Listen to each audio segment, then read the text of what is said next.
Welcome to মুনমুনের classroom. আমরা করছি model question পেপারে আজকে 4-এর ফার্স্ট পার্ট। এখানে প্রত্যেকটা কোশ্চেন কীভাবে সমাধান করা হচ্ছে একটু দেখবে, শুধু উত্তর তো বইয়েও আছে। 100 ml একটি গ্লুকোজ দ্রবণে 6.02 × 10⁻21 সংখ্যক অণু উপস্থিত। এই দ্রবণের মোলার গাঢ়তা কত হবে? দেখো, 100 ml দ্রবণে কত মোল আছে না, অ্যাভোগাড্রো সংখ্যা দিয়ে ভাগ করে দিলাম, অত মোল গ্লুকোজ আছে। তাহলে 1000 ml দ্রবণে থাকবে কত? তো ক্যালকুলেশন করলে আসছে 0.1 মোল, অর্থাৎ দ্রবণের মোলার গাঢ়তা হবে 0.1। Option D. বিবৃতি এ, জলে NaCl দ্রবীভূত হলে জলের স্ফুটনাঙ্ক কমে যায়। প্রথমত এটা ভুল, জলে NaCl যোগ করলে জলের স্ফুটনাঙ্ক কমে না, বেড়ে যায়, স্ফুটনাঙ্কের উন্নয়ন ঘটে। বিবৃতি 2 দেখো, আর বিবৃতি নেই, এবার রিজনিং আছে। আর দ্রবণের বাষ্পচাপ কমে যাওয়ার কারণে স্ফুটনাঙ্কে অবনমন ঘটে। বাষ্পচাপ কমে গেলে স্ফুটনাঙ্কের উন্নয়ন হয়। সুতরাং এ ও আর বোথ আর রং, দুটোই ভুল। এখানে যে অপশানগুলো দিয়েছে তার কোনোটাই হবে না।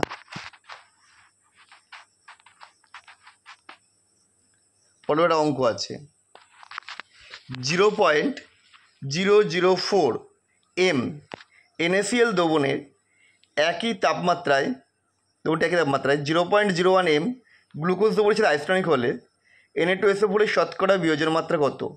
তাহলে ভ্যান্টো ফ্যাক্টরটাকে আমার বের করে নিতে হবে। আইসোটনিক মানে দ্রবণ দুটোর বাষ্পচাপ একই, সুতরাং IC1 = IC1 = C2। তারপর সেটা করে দিয়ে আয়ের মান বের করে নিয়েছি 2.5।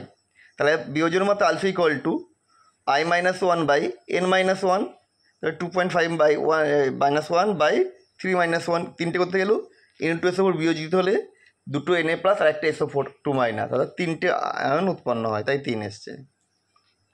এটা করলে আছে 25%, অপশান বি।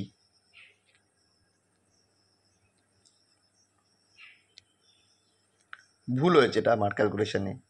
এটা করলে আসবে 75, 1.5/2, এটা করলে আসছে 75। দেখো অপশান সি হবে এটা, তোমরা একটু ঠিক করে নিও। স্তম্ভ এক স্তম্ভদের মধ্যে মিলকরণ ঘটিয়ে সঠিক বিকল্পটি নির্বাচন করো। ভ্যান্ট অফ গুণক কোনটা হবে না, প্রকৃত মোলার ভর বাই অপ্রকৃত মোলার ভর, অর্থাৎ একেরটা হচ্ছে সি, একের সি মানে অপশান বি, বাকিগুলো দেখার কোনো প্রয়োজনই নেই। দুয়েরটা হবে টাইস্ক্রবিক ধ্রুবক এ, আর দ্রবণের অভিস্রবণ চাপ হচ্ছে আইসোটনিক, মানে দ্রবণ অভিস্রবণ একই হলে তাকে আইসোটনিক দ্রবণ বলে, বি। তিনেরটা পি ও কিউ দুটি তরলের বাষ্প যথাক্রমে 80 টর ও 60 টর। 3 মোল এ ও 2 মোল কিউ মেশালে উৎপন্ন দ্রবণের মোট বাষ্পচাপ কত হবে? দেখো, P = XP P0P plus XQ P0Q, এর ভ্যালুগুলো সব পুট করে দিলাম। XP হচ্ছে মোল ভগ্নাংশ 3/3 + 2 5, 3/5 × 80 প্লাস 2/5 × 60, এটা করলে আসছে 72 টর, অপশান সি। নিচের কোনটি বা কোনগুলি লায়োফোবিক দাবক পরিবেশী সল? জিলেটিন, AH2S3, স্টার্চ এবং ফেরিক হাইড্রক্সাইড। এগুলোর মধ্যে AH2S3 এবং ফেরিক হাইড্রক্সাইড হচ্ছে দাবক বিকর্ষী সল, অর্থাৎ অপশান 2-4 হচ্ছে বি।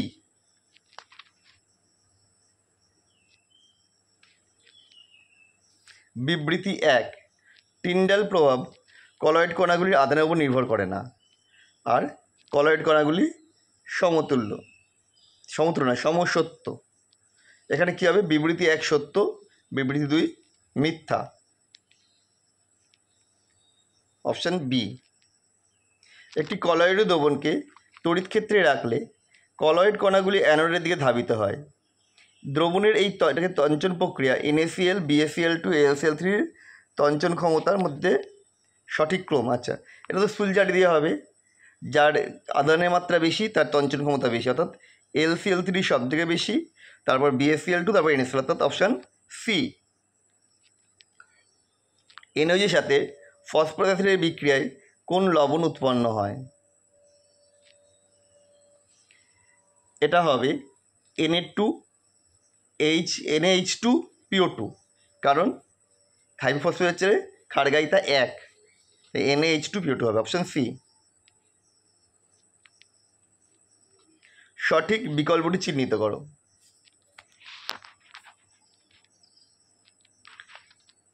এখানে অনেক কটা জিনিস দিয়ে দিয়েছে, তার মধ্যে কোনটা সঠিক বলতে হবে। এখানে দেখো অপশান বি যেটা রয়েছে, PH3 বিজারণ ধর্ম NH3 থেকে বেশি, এটা হচ্ছে সঠিক। নিচের কোনটিতে ও বন্ড ও মানে পারক্ষ বন্ধন রয়েছে, এটা হবে অপশান সি, H2S2O8 ও বন্ড ও বা পারক্ষ বন্ধন বর্তমান, একে বলে পার ডাইসালফুরিক অ্যাসিড। চ্যালকোজেন পরিবারের মধ্যে সালফারের ক্যাটালিসন ধর্ম সব থেকে বেশি, এটা হচ্ছে বিবৃতি এ। কারণ হিসেবে বলা হয়েছে যে এস বন্ড এস বন্ধন ও বন্ড ও বন্ধনের থেকে বেশি শক্তিশালী সিঙ্গেল বন্ডটা, এটা সত্য। এ হচ্ছে এ আর দুটোই সঠিক এবং আর হলো এর সঠিক ব্যাখ্যা, দ্যাট মিনস অপশান এ। আমাদের ভিডিও তোমাদের কেমন লাগলো অবশ্যই কমেন্ট করে জানাও। আবার দেখা হবে নেক্সট ভিডিওতে।